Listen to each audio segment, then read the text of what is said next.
एक रामपुर के जंगल के बीचों बीच एक गांव था, जिस गांव का नाम था सीतामढ़ी। उसी गांव के सामने एक पेड़ था। उसी पेड़ के ऊपर एक टुनटुनी नाम की चिड़िया और उसकी छोटी बेटी टुनी चिड़िया एक छोटा घोंसला बनाकर उसी में रहा करते थे। एक दिन जब टुनटुनी चिड़िया और उसकी छोटी बेटी टुनी चिड़िया उसी पेड़ पर बैठी थी, तब टुनी चिड़िया अपनी माँ से बोलती है कि माँ, मुझे जोर से भूख लगी है, मुझे कुछ खाने को दो। तभी टुनटुनी चिड़िया बोलती है कि हाँ बेटा, तुम रुक जाओ, मैं अभी जंगल से दाने चुनकर लाती हूँ, लेकिन तुम घोंसला छोड़कर कहीं मत जाना, मैं अभी आई।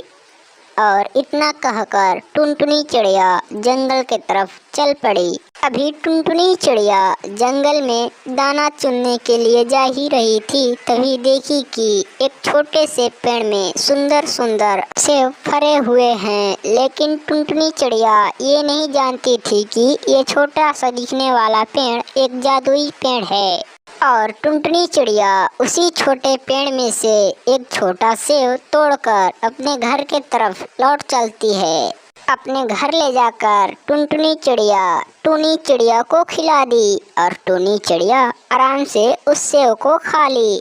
फिर क्या हुआ, कुछ समय बाद जब टुनटुनी चिड़िया और टुनी चिड़िया सोकर उठे तो देखे कि एक और छोटी सी नन्ही चिड़िया वहीं पर रो रही थी। फिर टुनटुनी चिड़िया उस छोटी चिड़िया से पूछी कि अरे बेटा, तुम कैसे यहाँ आ गई? फिर नन्ही सी चिड़िया रोते हुई बोली, मुझको कुछ भी पता नहीं, मैं कहाँ से आई हूँ और मुझको कहाँ ने यहाँ पर छोड़ा है।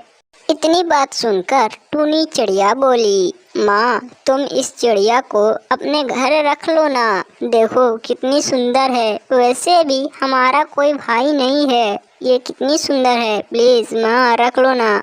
फिर टुनटुनी चिड़िया बोली, ठीक है बेटा, चुप हो जाओ, आज से ये तुम्हारा भाई। और फिर क्या, उसी दिन से ये तीनों चिड़िया उसी पेड़ पर रहने लगे और खुशी खुशी अपने जीवन को गुजारने लगे।